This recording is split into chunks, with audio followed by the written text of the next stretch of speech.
Éramos 15 homens evangélicos que invadimos um funeral católico para interrompê-lo.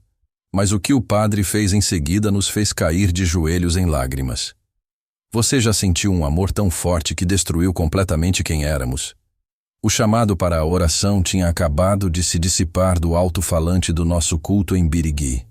Quando meu primo Jair me encontrou, o rosto dele estava tenso, com uma raiva profunda que eu conhecia bem. Ele me estendeu o celular.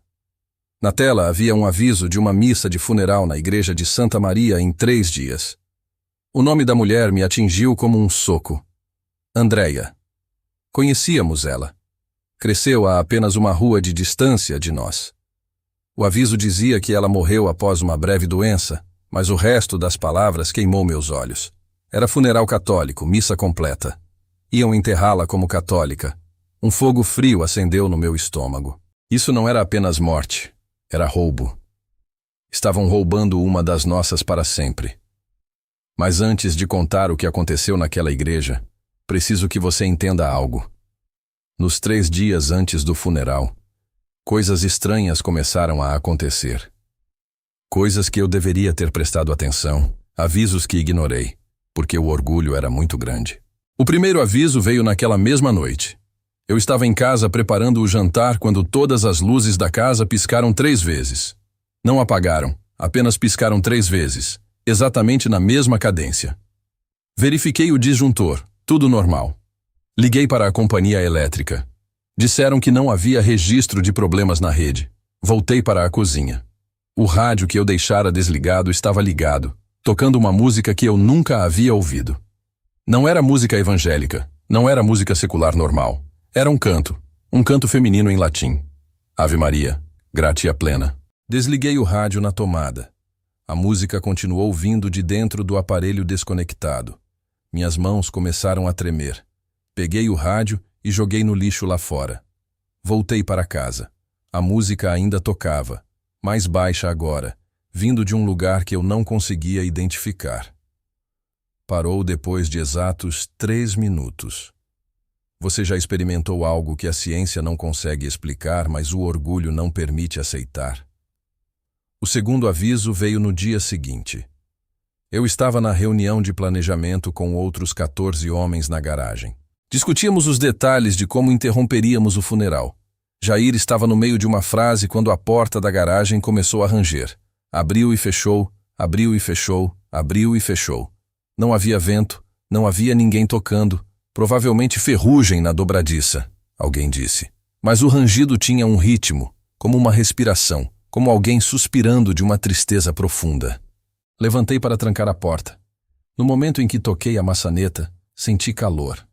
Não o calor de um metal esquentado pelo sol, um calor que vinha de dentro, como se alguém com febre estivesse segurando do outro lado. Puxei a mão de volta rapidamente. A palma estava vermelha, como uma queimadura leve. A marca desapareceu em 30 segundos, mas a sensação de calor permaneceu por horas. O terceiro aviso foi o mais impossível de ignorar. Na noite antes do funeral, eu estava dirigindo para casa depois do trabalho, passando em frente à igreja de Santa Maria, a igreja onde o funeral aconteceria no dia seguinte.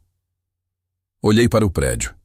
As luzes estavam apagadas, a igreja fechada, mas na torre do sino vi uma luz, não uma luz elétrica, uma luz azul suave, pulsando devagar, como uma respiração. Parei o carro, saí, fiquei na calçada olhando. A luz azul estava se movendo, não aleatoriamente, num padrão, desenhando uma forma, a forma de uma mulher. Manto fluindo, mãos estendidas. Pisquei, esfreguei os olhos. A luz ainda estava lá. Depois, clara, como se alguém estivesse ao meu lado, ouvi uma voz feminina, suave, mas firme. Meu filho, não faça isso, por favor. Tenho algo para te mostrar. Girei. Ninguém. A rua vazia. Olhei de volta para a torre. A luz tinha desaparecido. Entrei no carro tremendo, as mãos tão instáveis que quase não consegui colocar a chave na ignição. Uma parte de mim sabia. Sabia que algo estava tentando me parar. Algo que se importava o suficiente para enviar avisos. Mas o orgulho é uma droga poderosa. Convenci a mim mesmo que estava sob ataque espiritual. Demônios tentando me impedir de defender a verdade. Orei por proteção, repreendi espíritos malignos. Segui com o plano. Eu não tinha ideia de que os avisos não vinham de demônios.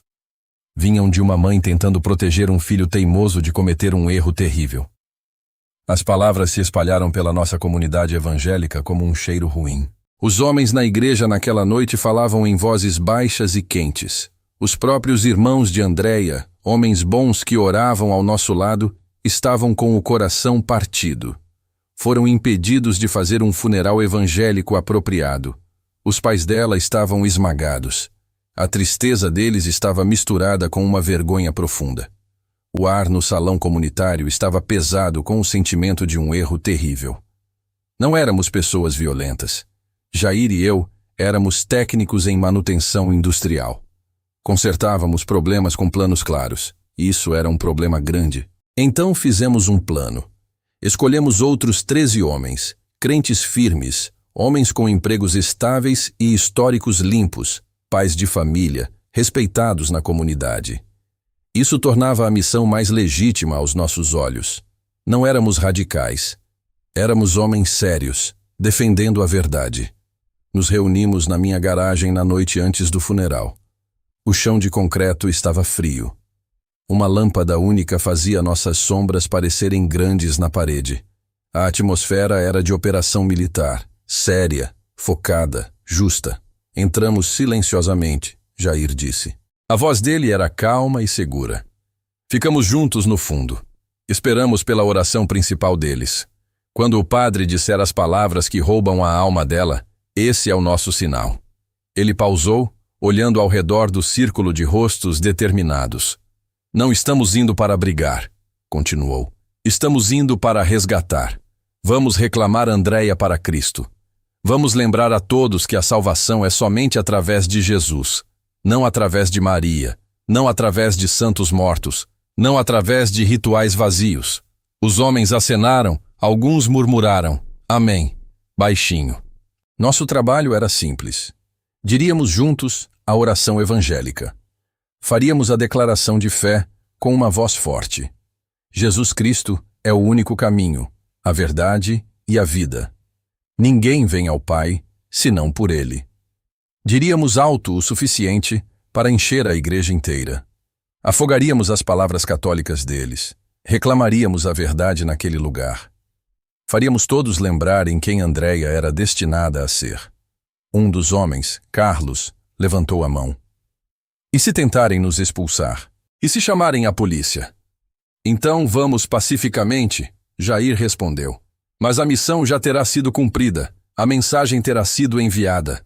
Deixe o evangelho e mesmo na morte vamos te encontrar. Mesmo quando os católicos tentam te roubar, vamos te reclamar. Praticamos as palavras juntos, vozes em uníssono. O som era poderoso, justo, certo. Isso não era para fazer um problema, era um resgate. Estávamos salvando o momento final dela de um erro. Estávamos enviando uma mensagem a todos que assistissem. Pergunte a si mesmo, você já planejou algo com tanta certeza moral que não conseguiu ver o próprio orgulho? Na manhã do funeral, lavei-me para a oração com mais cuidado que nunca. A água estava fria na pele. Cada gota parecia carregar o peso do que eu estava prestes a fazer.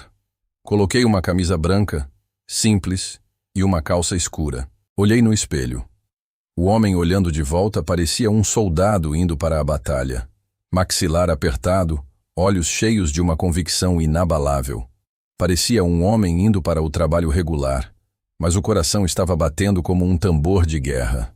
Minha esposa Renata entrou no quarto, olhou para mim com preocupação nos olhos. Rodrigo, tem certeza sobre isso? A família de Andréia já está sofrendo tanto.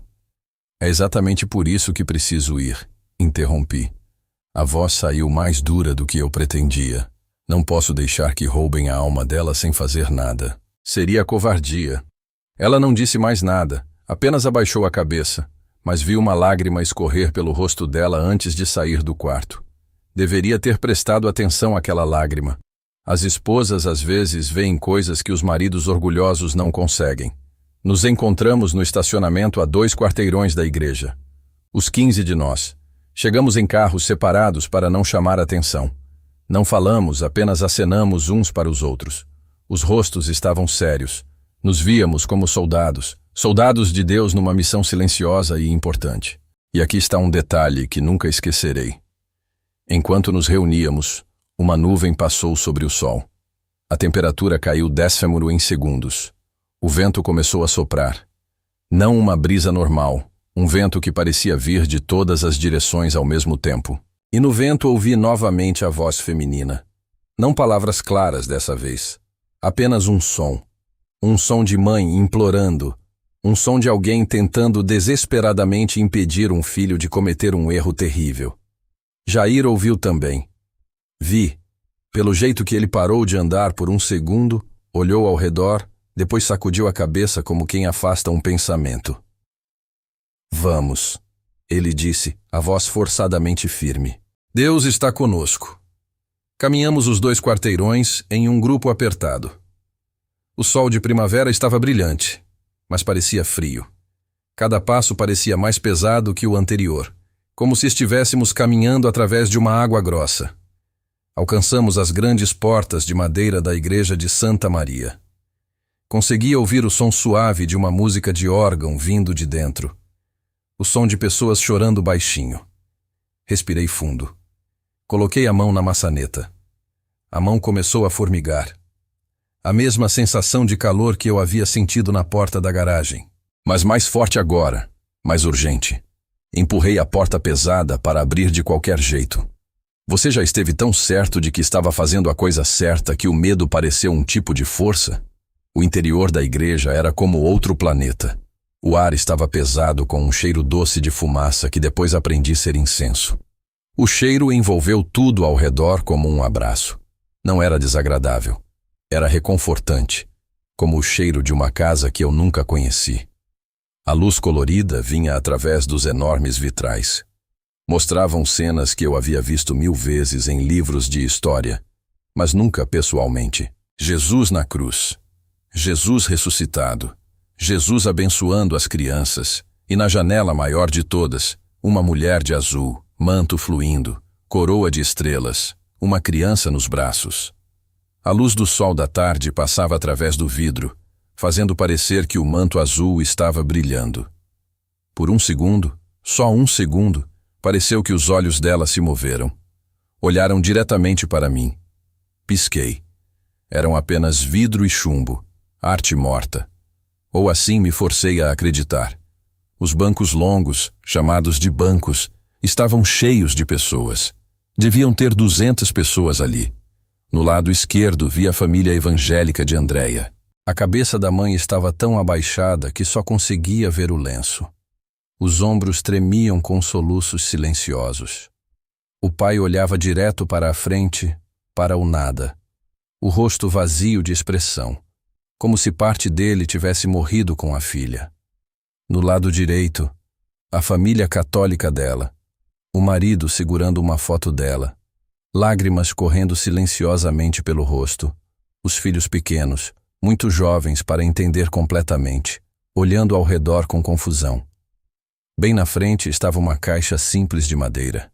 O caixão de Andréia, coberto com um pano branco.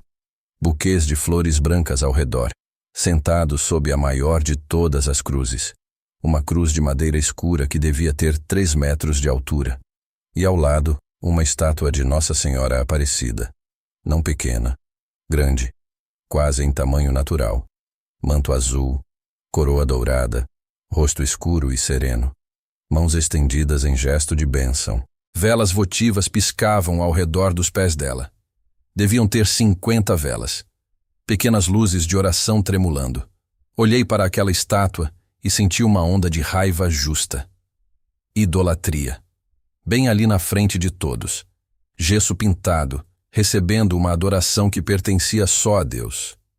Meu plano pareceu sólido novamente. Aquele era um lugar de adoração errada. Estávamos ali para consertar.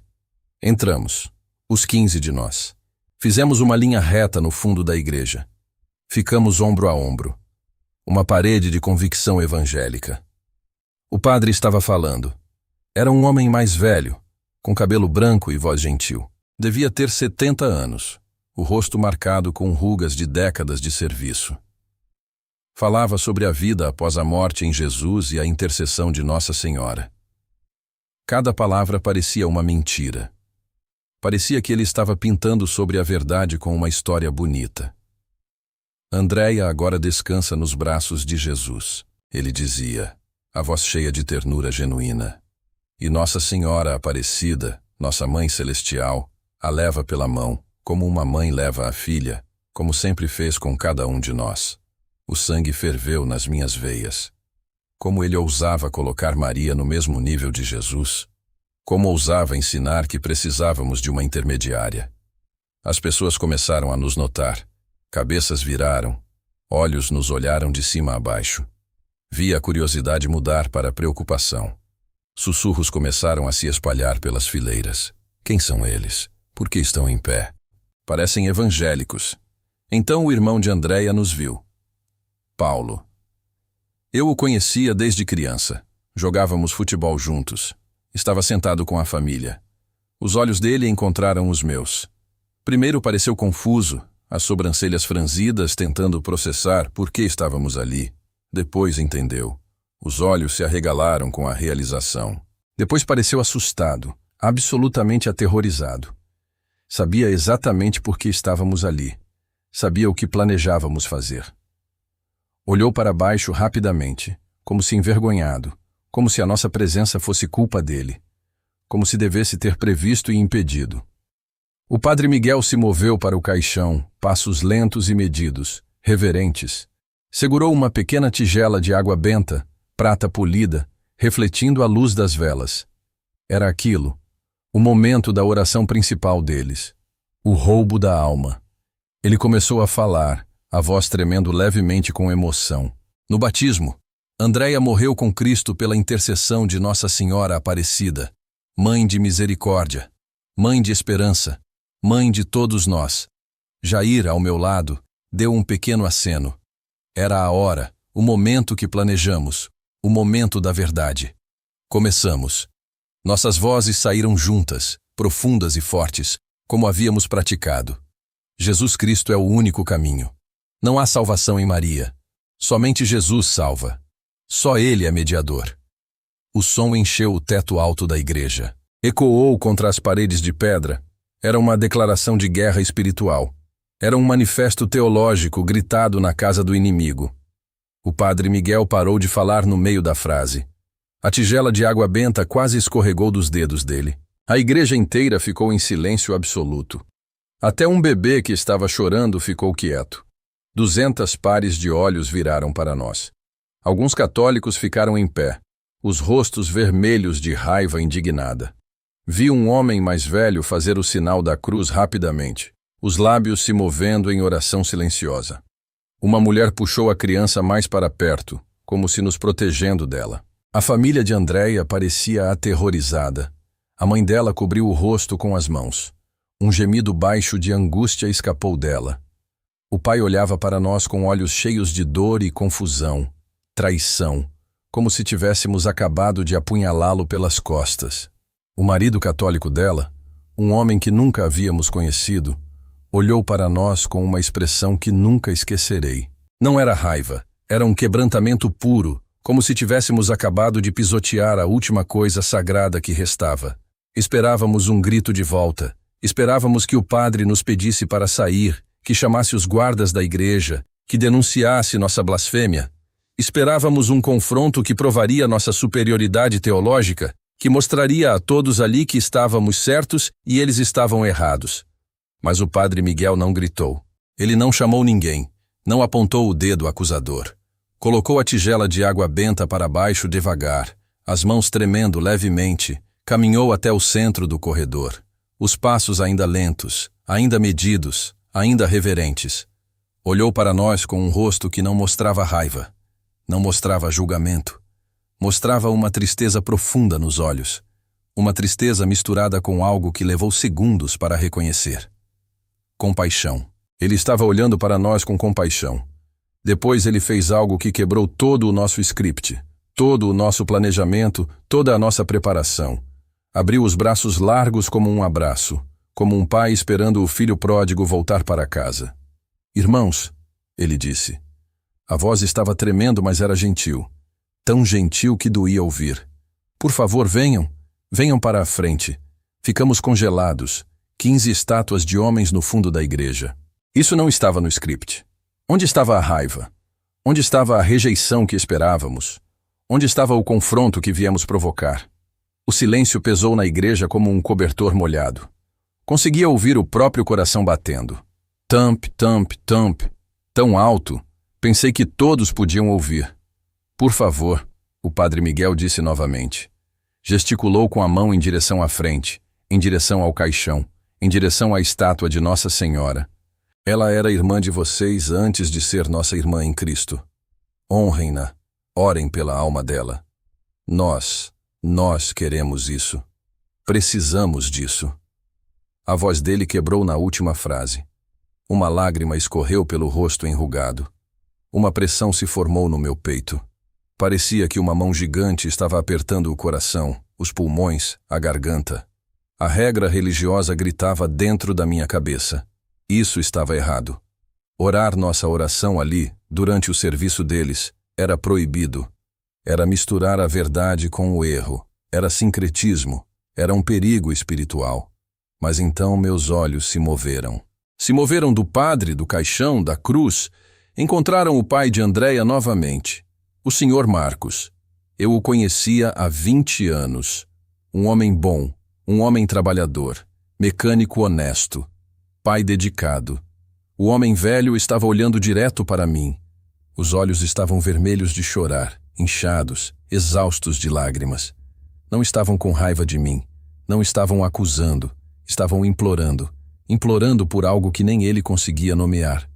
Estavam cheios de uma dor tão profunda que não tinha nome. A dor de um pai que enterra a filha. Naquele segundo eu quebrei. Naquele segundo não vi evangélico ou católico. Não vi herege ou crente. Não vi aliado ou inimigo. Vi um pai, apenas um pai. Um pai que havia perdido a filha única para sempre. Um pai cujo mundo havia desmoronado. Um pai que provavelmente nunca riria completamente de novo. Aquele olhar quebrou algo dentro de mim. Uma rachadura profunda na fundação de certeza que eu havia construído a vida inteira. As pernas se moveram antes que o cérebro pudesse mandar parar. Dei um passo para a frente. O chão de madeira rangeu sob o pé. O som era enorme no silêncio absoluto, como um trovão numa catedral. Dei outro passo. Estava caminhando pelo corredor central. Todos os rostos viraram para me assistir. 200 pares de olhos. Senti cada um deles na pele como pequenas picadas, como agulhas. Ouvi Jair sussurrar meu nome atrás de mim. Rodrigo, pare! O que está fazendo? Mas não parei. Não podia parar. Algo maior que minha vontade estava me puxando para a frente. Caminhei passando pelos bancos dos católicos. Me viram olhando com uma mistura de confusão e esperança cautelosa. Caminhei passando pelos bancos onde os próprios vizinhos evangélicos sentavam. Olharam com horror e traição. Os pés continuavam se movendo. Um passo, depois outro, depois outro. Parei quando estava a alguns passos da caixa de madeira. Conseguia ver o grão da madeira. Conseguia ver o reflexo suave das velas na superfície polida. Virei-me. Encarei meus irmãos, ainda em pé no fundo, como uma parede de julgamento. Pareciam estátuas congeladas entre a lealdade e a confusão. Acenei para eles apenas um aceno lento, um convite silencioso. Vi os ombros de Jair caírem. Ele soltou uma respiração que devia estar segurando. Depois deu um passo para a frente também. Hesitante no início, depois mais firme. Caminhou pelo corredor, os pés dele fazendo o mesmo som rangente que os meus. Depois outro irmão veio, Carlos, depois outro, Fernando, depois José, um por um, como dominós caindo. Todos os 15 de nós caminhamos para a frente. Deixamos a posição de confronto. Deixamos a parede de julgamento. Ficamos em meio círculo ao redor do pé do caixão de Andréia, cercando-a, protegendo-a, honrando-a. As pessoas católicas naquele lado se moveram para dar espaço. Fizeram isso silenciosamente, sem reclamação, sem ressentimento. Apenas uma graça silenciosa. O padre Miguel deu vários passos para trás, as mãos cruzadas na frente dele em postura de oração. Nos deu espaço, nos deu o momento.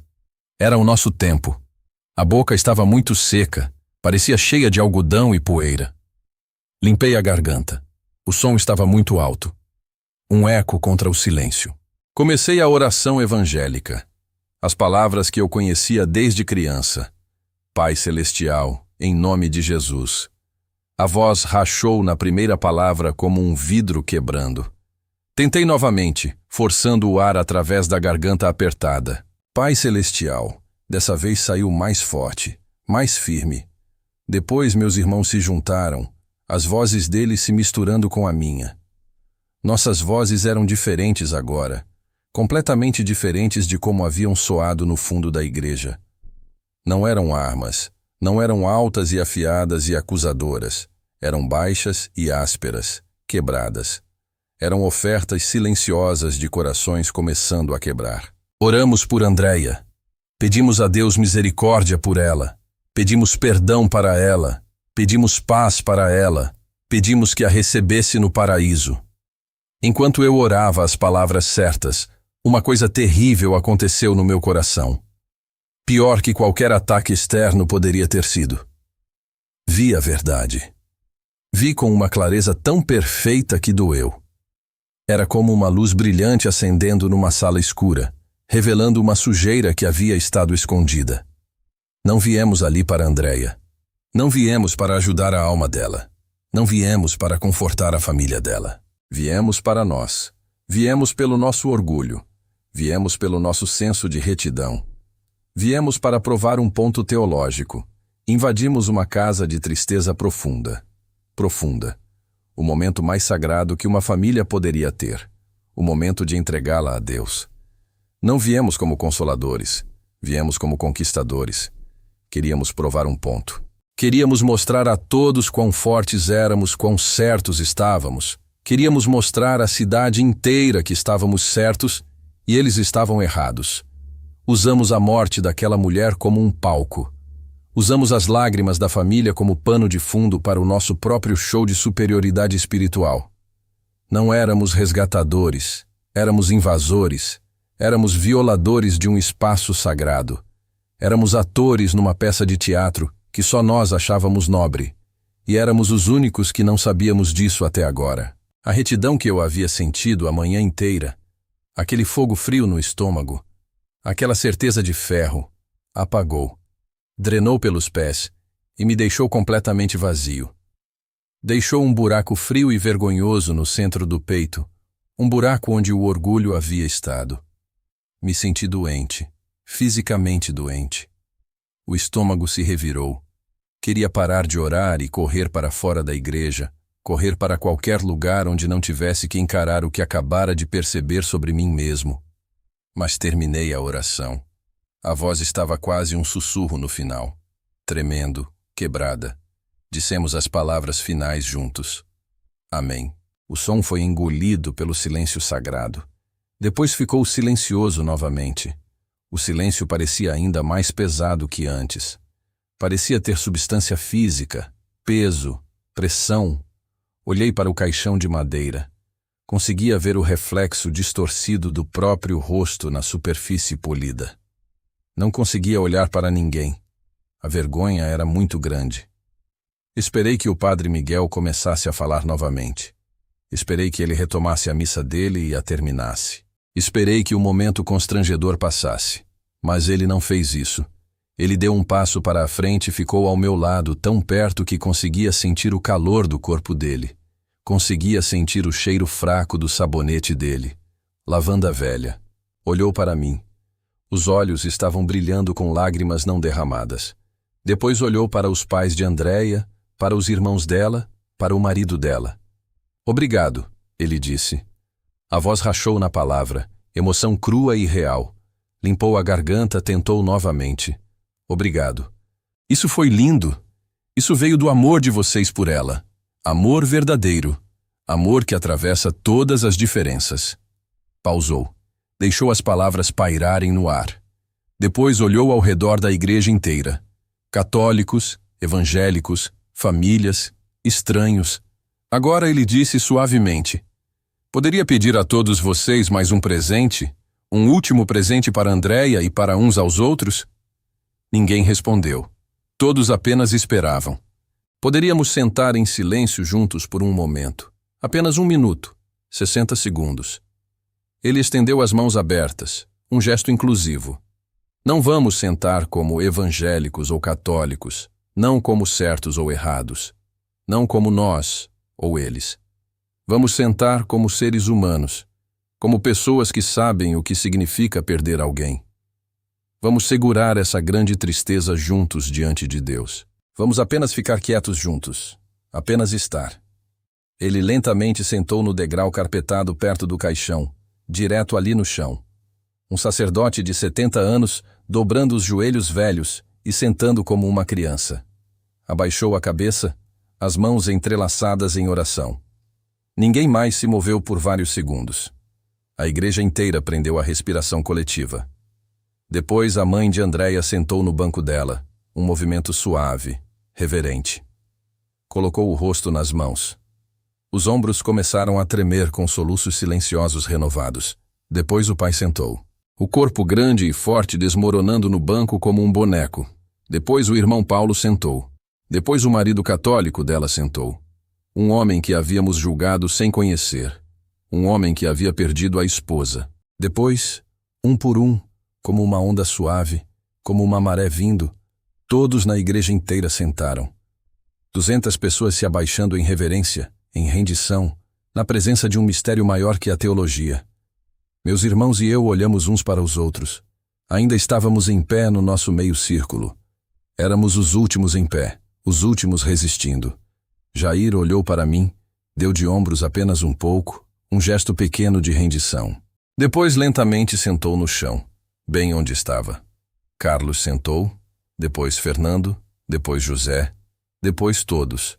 Sentei também, por último. O carpete vermelho estava macio sob as mãos. Macio e quente e vivo. Abaixei a cabeça, fechei os olhos e ficamos silenciosos. A igreja estava tão quieta que conseguia ouvir sons que normalmente seriam impossíveis. O prédio velho rangendo enquanto a madeira esfriava. Alguém fungando suavemente 3 fileiras atrás. O som distante de uma buzina de carro lá fora, na rua. O vento soprando suavemente através de uma rachadura numa janela velha. Mas, principalmente, ouvi o silêncio. Não era um silêncio vazio. Não era ausência de som. Era um silêncio cheio. Um silêncio grávido. Estava grosso com algo que eu nunca havia sentido antes. Uma presença que não tinha nome.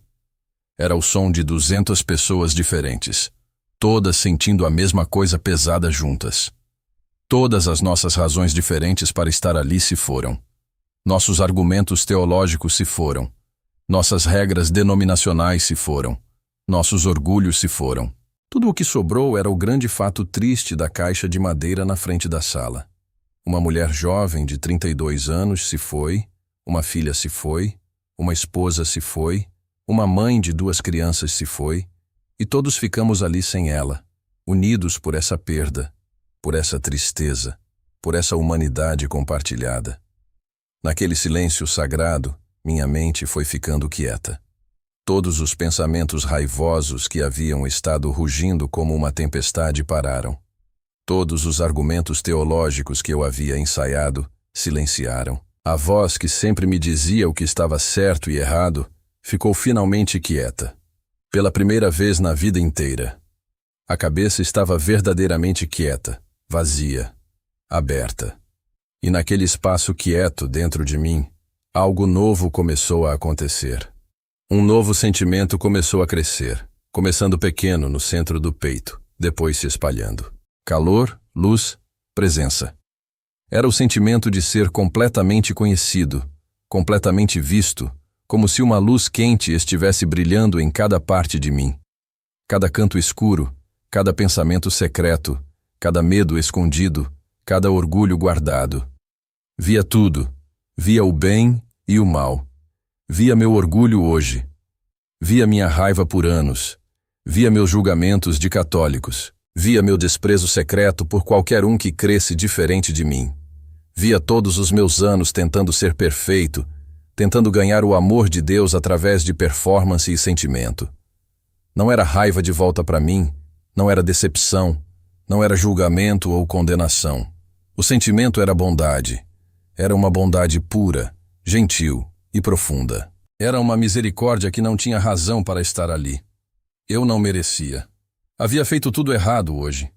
Invadi um funeral, julguei pessoas, tentei roubar um momento sagrado, mas essa misericórdia estava lá de qualquer jeito, incondicional, imutável, paciente, e encheu o espaço no peito onde o orgulho havia estado.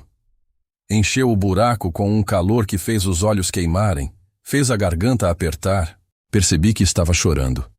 As lágrimas estavam pingando do nariz e caindo no carpete vermelho escuro entre os joelhos, manchas escuras se formando no tecido. Não fiz som, apenas chorei.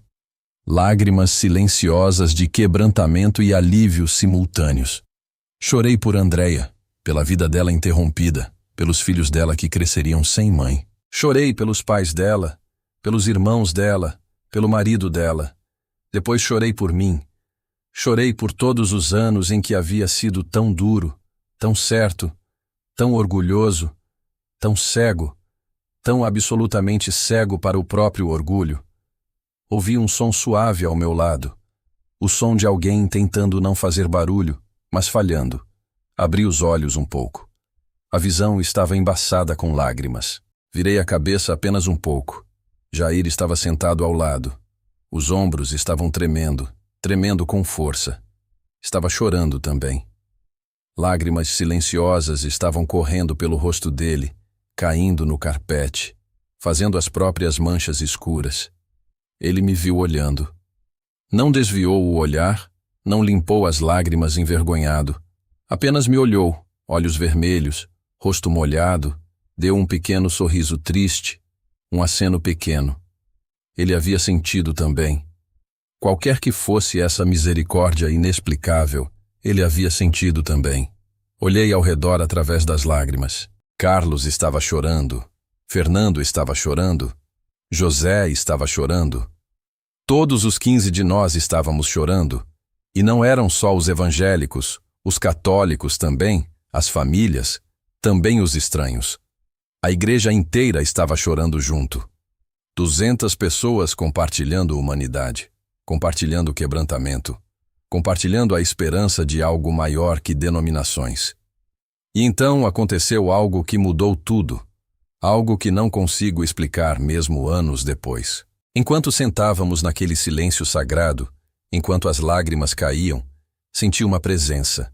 Não era pena e um sentimento difuso, não era apenas emoção ou atmosfera, era alguém, uma pessoa real, uma presença real, tão real quanto a pessoa sentada ao meu lado. Lentamente, sem querer, olhei para cima, os olhos sendo puxados como se por magnetismo. Meus olhos encontraram a estátua de Nossa Senhora Aparecida ao lado do altar, manto azul, coroa dourada, mãos estendidas em gesto de bênção, rosto escuro, sereno e gentil. E por um momento impossível, que eu sei que não posso provar, mas sei que aconteceu, jurei que vi luz, uma luz suave ao redor dela, não a luz de velas tremulantes, não o reflexo de vitrais, uma luz que vinha de dentro da própria imagem, de dentro do gesso, de dentro de algo além do gesso. Uma luz azul suave, a mesma cor do manto, pulsando devagar, como uma respiração, como um batimento cardíaco. Pisquei forte. Limpei as lágrimas com o dorso da mão. Olhei novamente. A luz ainda estava lá. Se algo, mais brilhante agora, mais clara, quente, acolhedora, como a luz de uma casa vista através de uma janela numa noite fria, uma luz como um abraço maternal. E enquanto eu olhava, paralisado, mal conseguindo respirar, a luz começou a se mover, não aleatoriamente, com intenção, com propósito. A luz se estendeu como braços, como mãos, alcançando através do espaço entre a estátua e onde eu sentava, alcançando em minha direção, tocando-me, não fisicamente, mas de uma forma tão real quanto o toque físico, mais real. Naquele momento, através de lágrimas e luz e uma presença impossível, entendi. A compreensão bateu como uma onda. A misericórdia que eu estava sentindo não estava vindo de mim, não estava vindo do Padre, não estava vindo da atmosfera ou da emoção ou da psicologia de grupo. Estava vindo dela, Nossa Senhora Aparecida. Nossa Senhora, que eu havia passado a vida inteira rejeitando, desprezando, zombando, chamando de ídolo morto sem poder. Estava ali viva, real, presente, pessoal. E ela não estava com raiva de mim, não estava me julgando, não estava me rejeitando como eu a havia rejeitado por décadas. Estava me abraçando com um amor que não fazia sentido racional. O amor de uma mãe que vê o filho rebelde, o filho que a magoou, o filho que a rejeitou e ainda assim estende os braços. Um amor maternal que é mais forte que qualquer teologia, mais forte que qualquer denominação, mais forte que qualquer erro ou pecado ou orgulho. As lágrimas se intensificaram, se multiplicaram. O corpo inteiro começou a tremer, tremendo tão forte que pensei que poderia quebrar. Não era mais apenas choro, era algo quebrando dentro de mim. Todas as paredes que eu havia construído ao redor do coração ao longo de 35 anos estavam desmoronando, rachando, caindo como pedaços de concreto velho. Muros de certeza, muros de julgamento, muros de nós contra eles, muros de orgulho denominacional, todos caindo, todos em ruínas. E no lugar deles, um espaço aberto, um espaço vulnerável, um espaço para algo novo crescer. Ouvi Jair ao meu lado fazer um som estrangulado, o som de alguém tentando não fazer barulho, mas não conseguindo se segurar. Olhei através das lágrimas. Ele também estava olhando para a estátua. O rosto dele estava molhado com lágrimas, a boca aberta, os olhos arregalados com maravilha e terror simultâneos. Os lábios estavam se movendo em oração silenciosa, palavras que eu não conseguia ouvir, mas podia ver. Perdoe-me, perdoe-me, perdoe-me. Ele via também, via a luz, via a presença, sentia o abraço. Olhei ao redor rapidamente. Carlos estava olhando para a estátua também, e Fernando, e José, e outros. Não todos, mas muitos. Muitos dos 15 homens que haviam vindo invadir o funeral estavam agora olhando para a estátua de Nossa Senhora Aparecida, com expressões de maravilha quebrada, vendo algo, sentindo alguém. E não eram só os evangélicos. Vi a mãe católica de Andréia olhando também, o rosto radiante através das lágrimas, como se visse uma amiga antiga, uma mãe antiga. Vi o marido dela olhando, os lábios se movendo em Ave Maria. Vi o padre Miguel olhando com os olhos fechados, um sorriso pequeno e pacífico no rosto, como se estivesse em casa. Sentamos naquele silêncio santo, naquela presença impossível, por um minuto completo que pareceu uma eternidade. 60 segundos que mudaram tudo. Quando o padre Miguel finalmente ficou em pé, um movimento lento e cuidadoso de homem velho, pareceu cedo demais. Parecia que estávamos sendo arrancados de um lugar sagrado antes de estarmos prontos. Ele não disse nenhuma palavra no início, apenas olhou para todos nós com o rosto suave, o rosto brilhando com as próprias lágrimas. Depois se virou e, muito silenciosamente, muito reverentemente, terminou o resto da missa. As palavras dele eram diferentes agora, mais suaves, mais gentis, eram sobre esperança, sobre amor, sobre como Nossa Senhora intercede por todos os filhos dela. Mesmo aqueles que a rejeitam, mesmo aqueles que a insultam, mesmo aqueles que invadem funerais, especialmente aqueles. Nossa Senhora Aparecida, ele disse, a voz tremendo com emoção. Não é nossa propriedade, não pertence só aos católicos, é a mãe que Jesus nos deu a todos na cruz. Mulher, eis aí teu filho. Filho, eis aí tua mãe. Essas foram as últimas palavras dele sobre relacionamentos humanos antes de morrer.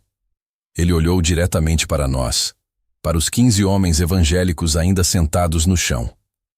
Ela é mãe de vocês também. Quer vocês aceitem ou não, quer vocês saibam ou não, ela nunca para de interceder, nunca para de amar, nunca desiste de um filho. As palavras não pareciam armas mais, Não pareciam ataques teológicos. Pareciam um cobertor macio. Pareciam um abraço. Quando o serviço terminou, as pessoas se levantaram devagar, como se acordando de um sonho profundo. Se moviam como se estivessem debaixo d'água. Ninguém falou alto, apenas sussurros suaves. O marido católico de Andréia, um homem chamado Ricardo, caminhou até nós. Havia estado chorando, os olhos vermelhos e inchados, mas o rosto estava em paz. Estendeu a mão para mim, a mão tremendo levemente. Levantei do chão, as pernas formigando de tanto sentar. Apertei a mão dele. A mão estava quente, firme, viva. Obrigado, ele disse, a voz rouca de choro. Obrigado por orarem por ela. Não sei o que vieram fazer aqui, mas o que aconteceu foi lindo. Significou muito para mim, para a família dela, para todos. Eu não tinha palavras. A garganta muito apertada. Apenas acenei. Ele se moveu para Jair, depois para Carlos, apertando a mão de cada homem, agradecendo aos invasores por terem invadido. Depois o pai de Andréia, o Sr. Marcos, veio. Caminhou devagar, o corpo pesado com o luto, mas os olhos eram diferentes. Não estavam vazios, agora estavam cheios de algo que não consigo nomear. Colocou as mãos grandes e calejadas nos meus ombros, mãos de mecânico, mãos que haviam trabalhado a vida inteira. Olhou direto nos meus olhos molhados. Olhou fundo, como se procurando algo. Depois me puxou para um abraço apertado. Um abraço de urso que expulsou o ar dos pulmões. Cheirava a graxa de carro e especiarias velhas e tristeza profunda. Sussurrou no meu ouvido, a voz quebrada e áspera. Obrigado. Obrigado por lembrar quem era minha filha. Obrigado por rezar por ela. Obrigado por vir. Mesmo que não do jeito que esperávamos. O corpo dele tremeu com um soluço. Me segurou mais forte. Ela teria gostado disso? Ele sussurrou. De ver católicos e evangélicos juntos, orando juntos, chorando juntos. Ela sempre quis isso. Unidade, amor. Ela teria, não conseguiu terminar. Apenas segurou, e eu deixei. Segurei de volta. Depois abraçou Jair, depois Carlos, depois todos. Antes de sairmos, o padre Miguel veio até mim. Colocou a mão pequena e envelhecida no meu braço. Um toque suave, mas firme. Olhou direto nos meus olhos com uma intensidade que me fez parar de respirar. Aquilo que você sentiu ali, ele disse baixinho. A voz, apenas para mim. Aquilo não foi imaginação, não foi emoção, não foi psicologia. Ele apertou meu braço levemente. Aquilo foi Nossa Senhora Aparecida, a presença real dela. Ela intercedeu por você. Ela te mostrou o amor maternal dela, e através desse amor, ela te levou um passo mais perto do filho dela, Jesus. Pausou, deixou as palavras penetrarem.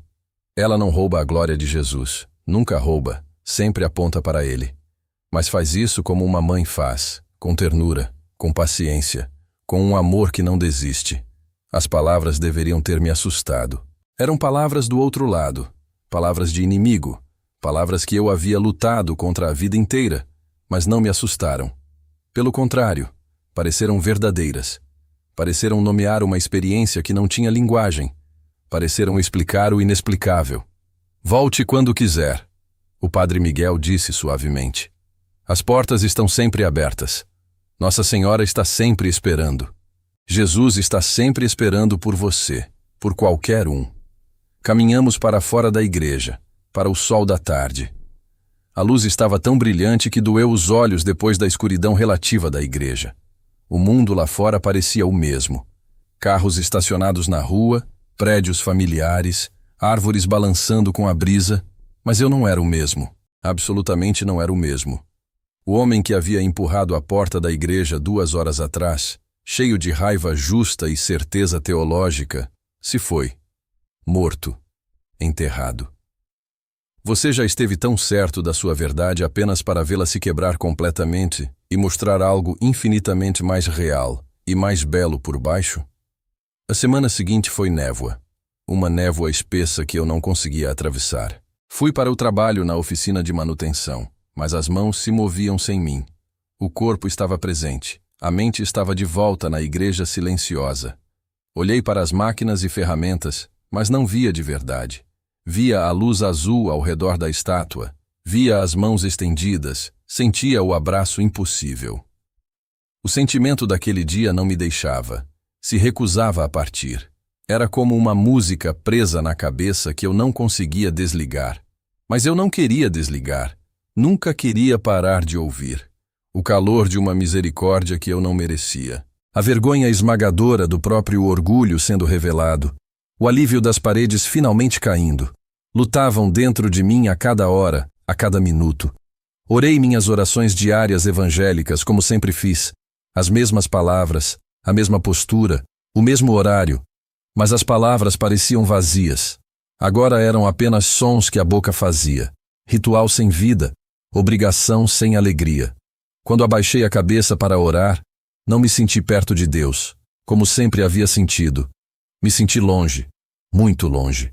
Tudo que conseguia ver atrás dos olhos fechados era o rosto gentil do Padre Miguel. As lágrimas nas bochechas de Jair. A luz impossível ao redor da estátua de Nossa Senhora. O abraço que não tinha explicação. Meu pai, pastor respeitado na nossa comunidade, sabia que algo estava errado. Podia ver. Os pais sempre podem. Comemos o jantar juntos na quinta à noite. Arroz e feijão e frango que minha mãe preparou. Uma comida que eu já havia comido 1000 vezes. Tinha gosto de papel na boca, cinzas. Não conseguia saborear nada. Você está muito quieto, meu pai disse. Não olhava para mim, olhava para o prato. Mas o tom era acusador. É sobre aquela vergonha na igreja. A comunidade inteira está falando. Não param de falar. Coloquei o garfo para baixo. Não queria. As mãos fizeram de qualquer jeito. Estão dizendo que alguns homens evangélicos interromperam um funeral católico. Ele continuou, ainda sem olhar. Fizeram um escândalo. Gritaram durante a missa. Nos fizeram parecer fanáticos, tolos, extremistas. Pausou. Esperou. Eu estava lá, pai, disse baixinho. A voz mal funcionando. Ele parou de mastigar. Congelou completamente. A sala ficou muito quieta. O barulho de trânsito lá fora pareceu sumir. A colher da minha mãe na panela parou no meio do ar. O que você disse? Ele perguntou. A voz estava baixa e fria e perigosa. Eu era um daqueles homens, disse, forçando as palavras através da garganta apertada. Jair e eu e 13 outros fomos lá. Queríamos interromper. Queríamos fazer uma declaração contra a idolatria católica. Me senti corajoso por um segundo. Depois a covardia voltou. Contei sobre o plano, sobre caminhar pelo corredor, sobre orar por Andréia ao lado do caixão, sobre o padre nos convidando em vez de nos expulsar. Não contei sobre a misericórdia, não contei sobre a luz, não contei sobre o abraço. Não conseguia achar as palavras e sabia que não acreditariam. Aqueles segredos eram só meus por enquanto.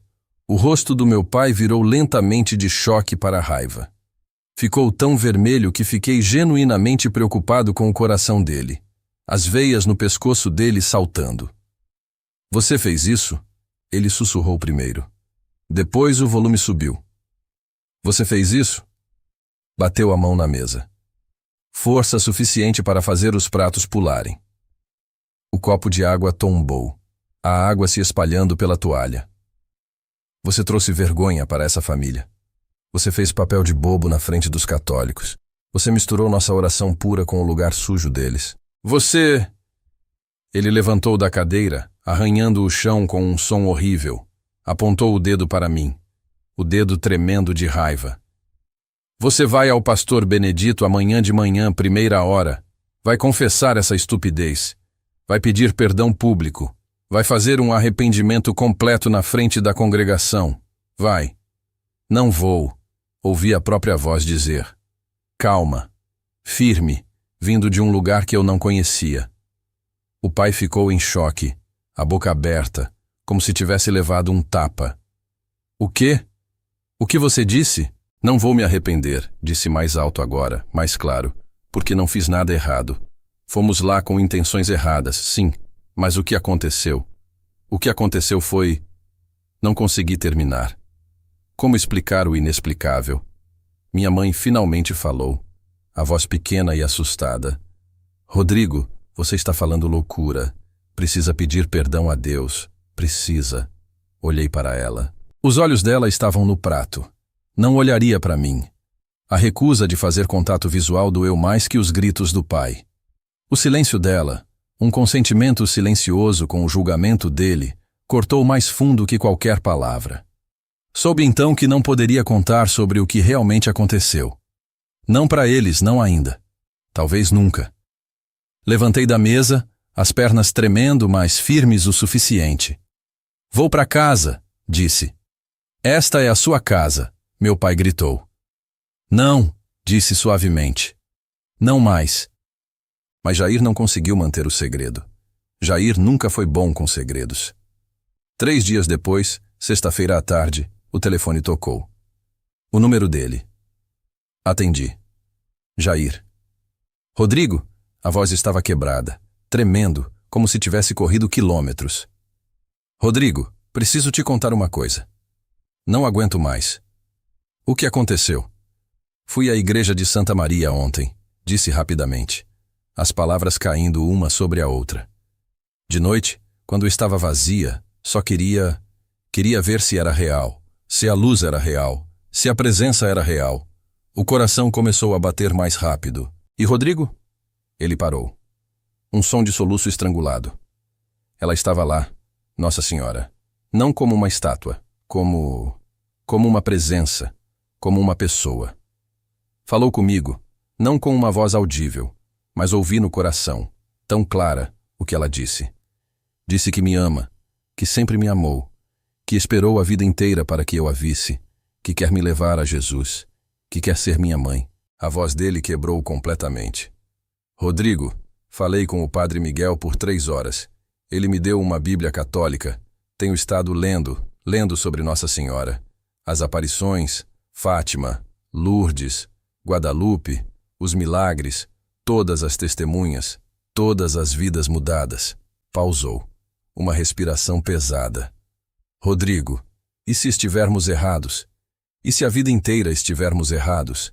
E se ela for real? E se os católicos estiverem certos sobre ela? Eu sei, disse baixinho. Você sabe? Você sentiu também? Senti. O que vamos fazer? Não sei, mas eu sabia. No fundo, já sabia. Uma semana depois, não aguentei mais. A luta dentro de mim estava muito alta, muito barulhenta, muito impossível de ignorar. No intervalo do almoço, entrei no carro. Não planejei o destino. As mãos no volante apenas sabiam. O corpo sabia onde precisava ir.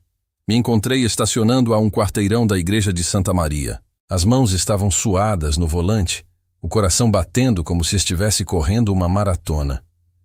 Isso era perigoso. Se alguém da comunidade evangélica me visse entrando numa igreja católica, não me importei.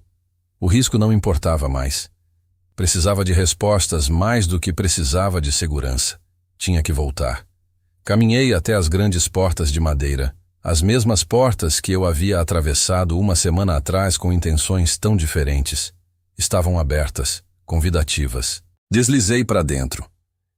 A igreja estava vazia, completamente vazia. Estava tão quieta que conseguia ouvir a própria respiração. A luz colorida das janelas fazia formas dançantes no chão, como bênçãos de vidro. Caminhei devagar pelo corredor central. Os passos ecoavam no espaço vazio, cada passo parecendo muito alto, muito profano de alguma forma. Parei no lugar exato onde havia ficado para orar sobre o caixão de Andréia. Vazio agora, apenas o chão, mas podia sentir a memória do momento gravada no espaço.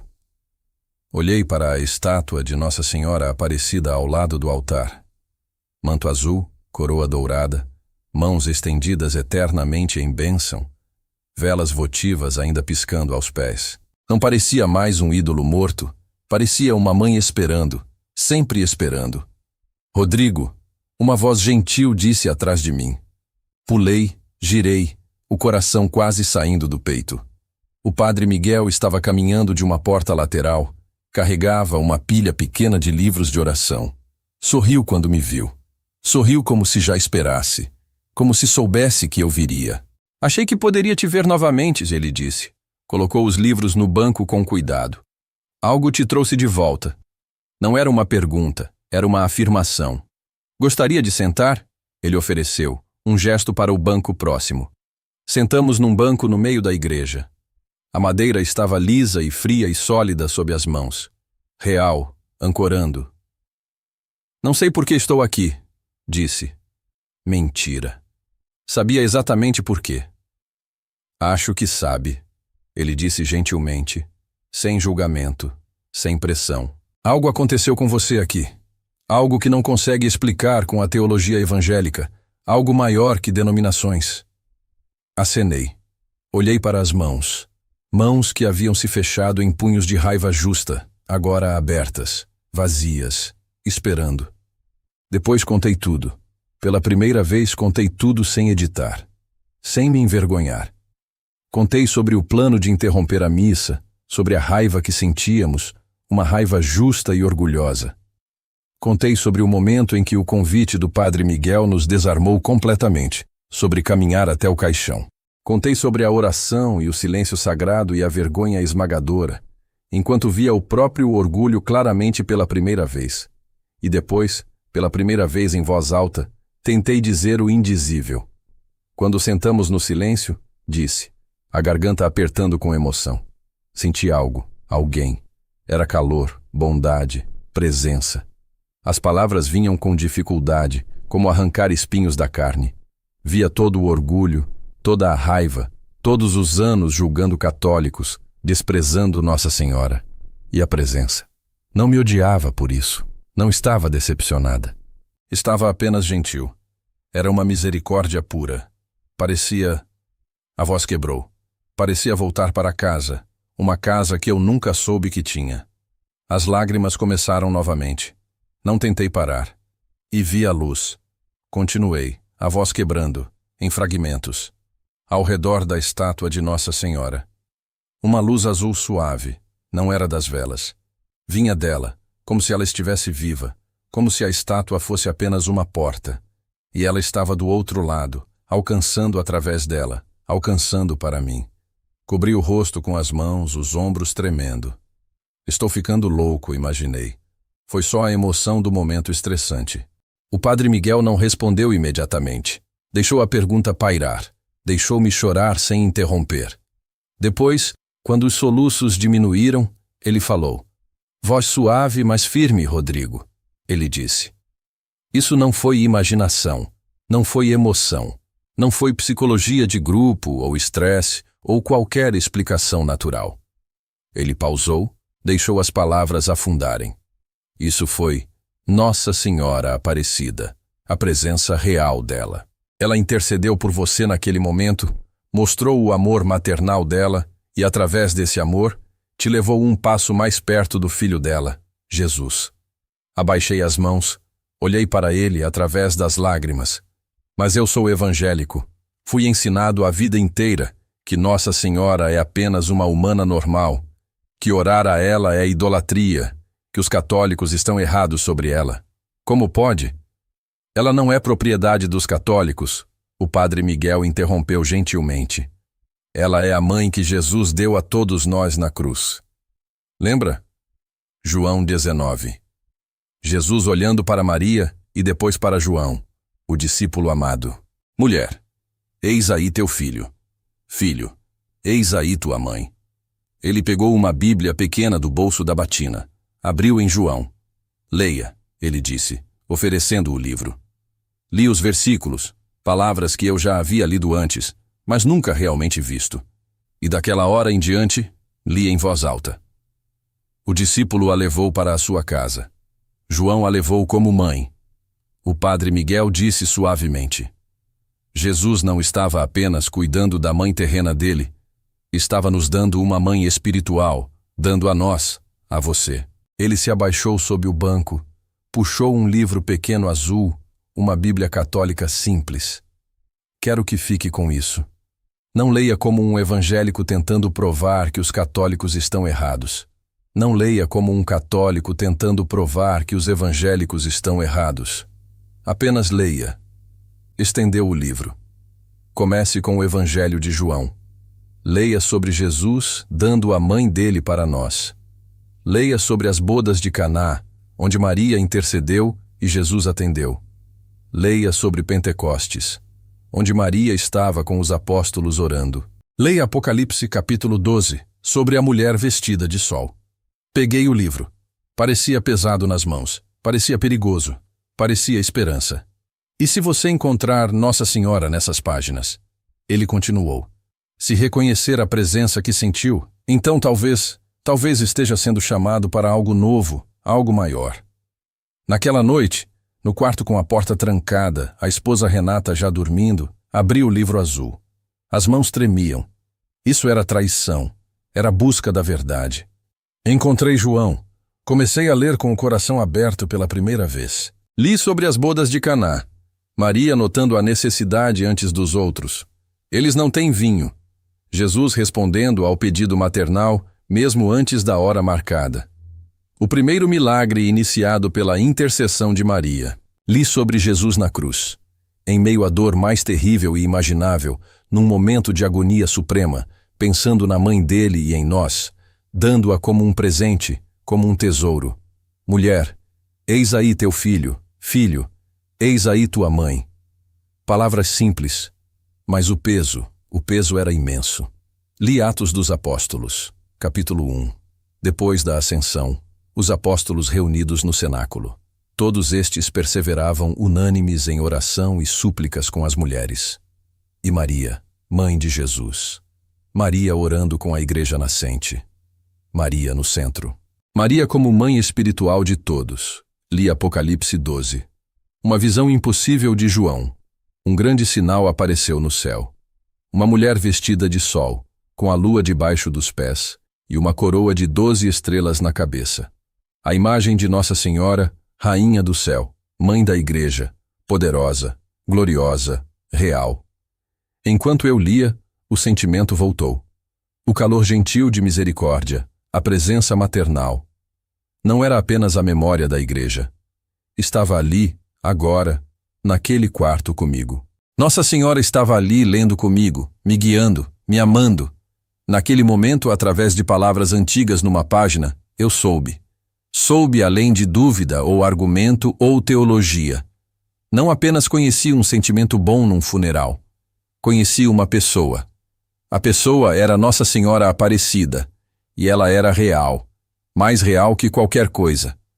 E ela estava ali comigo agora, um evangélico orgulhoso que havia vindo invadir um funeral, um homem que havia zombado dela por décadas. E ainda assim ela estava ali, não desistindo, nunca desistindo, porque é isso que as mães fazem. Nunca desistem dos filhos. Caí de joelhos ao lado da cama, o livro ainda aberto nas mãos.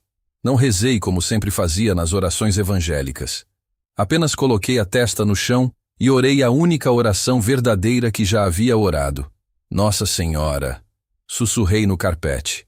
Perdoe-me. Perdoe por todos os anos rejeitando você, zombando de você, chamando você de ídolo. Perdoe o orgulho, perdoe a cegueira, as lágrimas caindo no chão.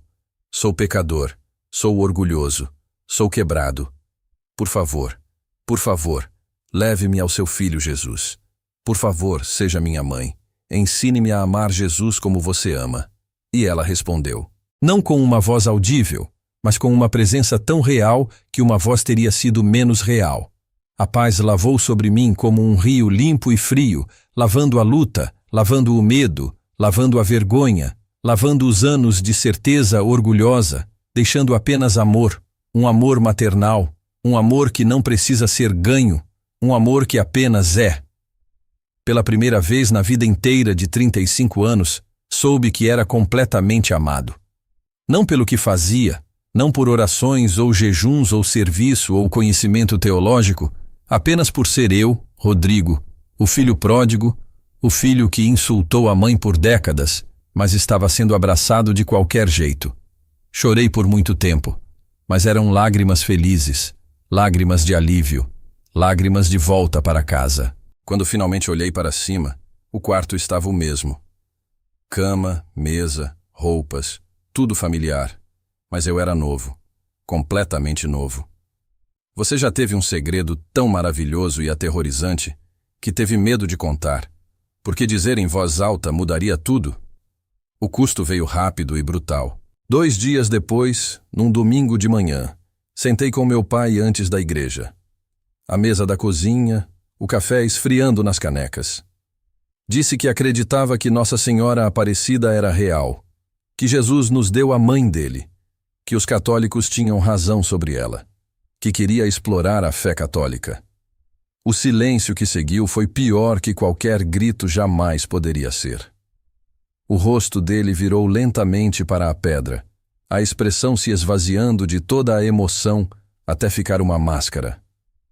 Você está morto para mim, ele disse. A voz estava plana, final, sem emoção, o que tornava tudo pior. Você não é meu filho. Nunca mais fale comigo. Nunca mais venha a esta casa. Saia agora. Minha mãe chorou baixinho na cozinha, um som baixo e quebrado, mas não saiu para se despedir. Não olhou para mim, apenas chorou onde eu não podia ver o rosto dela. A rejeição dela, silenciosa e completa, doeu mais que as palavras dele. Empacotei uma bolsa, roupas, a Bíblia evangélica, a Bíblia católica nova, uma foto de família que eu sabia que nunca veria novamente. Enquanto caminhei para fora da porta pela última vez, senti a vida antiga se rasgar, como pele sendo arrancada, como morte. Perdi o emprego na oficina 3 dias depois. Meu pai fez algumas ligações. O dono da oficina, um homem da mesma igreja, me chamou no escritório. Desculpe, Rodrigo, mas não posso manter um apóstata na equipe. Os clientes estão reclamando. Não é pessoal. Era pessoal. Era completamente pessoal. Os amigos velhos cruzavam a rua quando me viam vindo, literalmente. Atravessavam para a calçada oposta, olhavam para baixo, fingiam não me ver. Ouvi sussurros atrás de mim quando passava. Apóstata, traidor, idólatra, perdido. Jair deixou Birigui.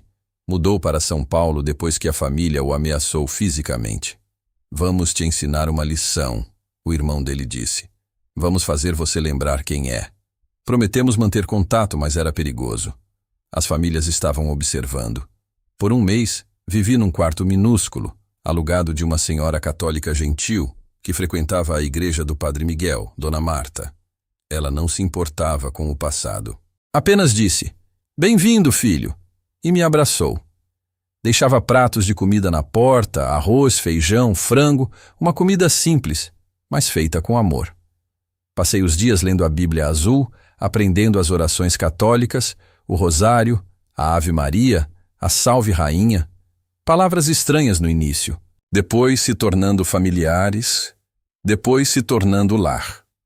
Conversando com o Padre Miguel, ele se tornou meu guia, meu professor, um pai espiritual substituto. E a paz que encontrei de joelhos naquela noite nunca me deixou.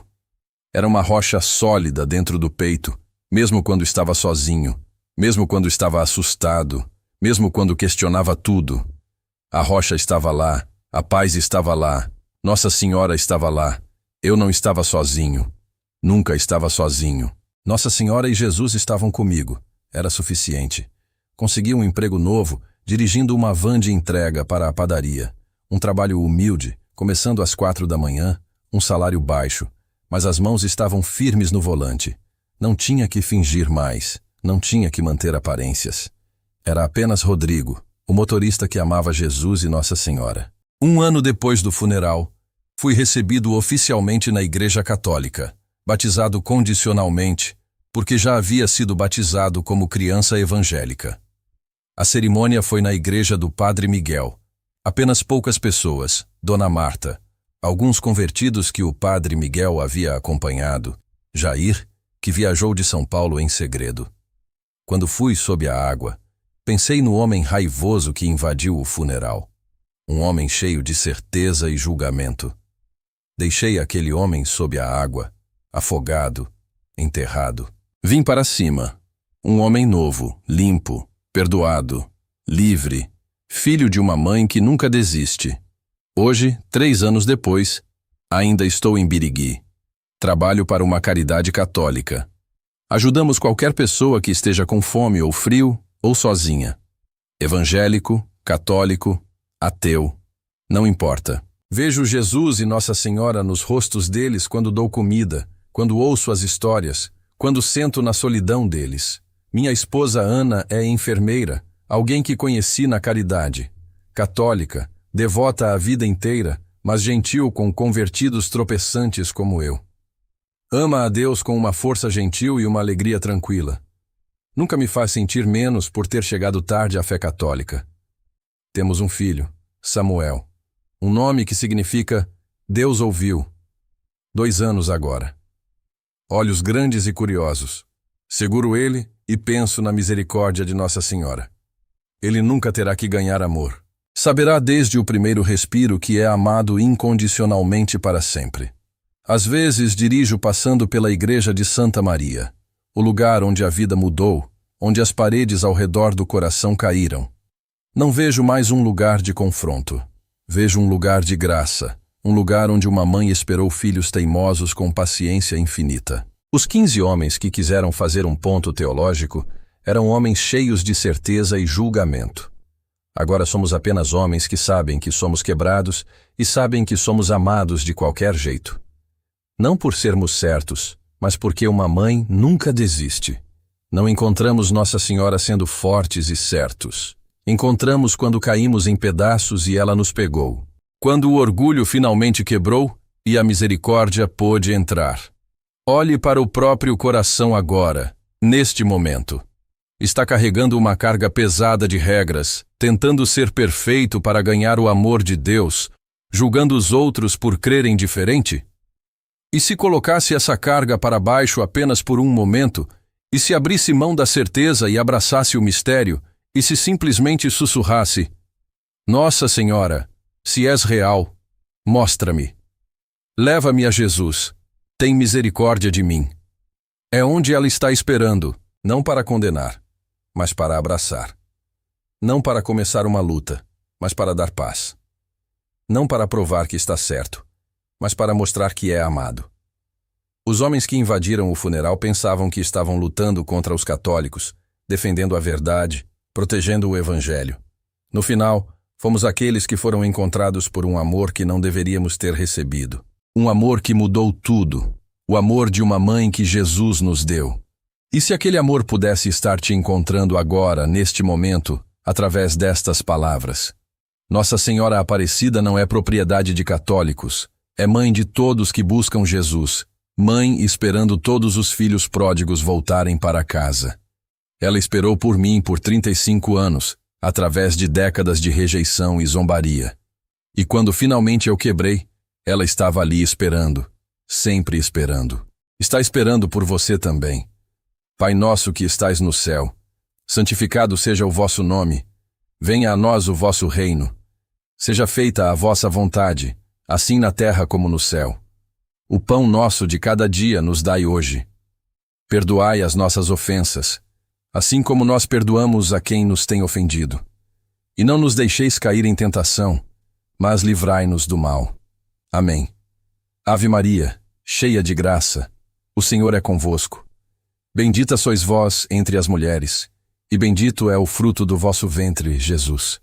Santa Maria, Mãe de Deus, rogai por nós pecadores, agora e na hora da nossa morte.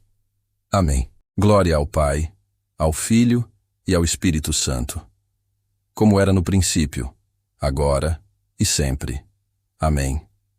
Nossa Senhora Aparecida, Mãe de Deus e Padroeira do Brasil, obrigado por não nos teres rejeitado quando invadimos o funeral. Obrigado por nos teres abraçado quando merecíamos julgamento. Obrigado por nos teres mostrado que o amor maternal nunca desiste. Obrigado por nos teres levado ao teu Filho Jesus.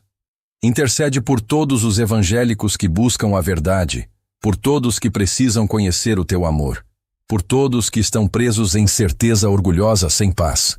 Traze todos para Jesus através de ti, como me trouxeste a mim, como trouxeste os 15 homens que vieram invadir, mas foram invadidos pela graça. Amém.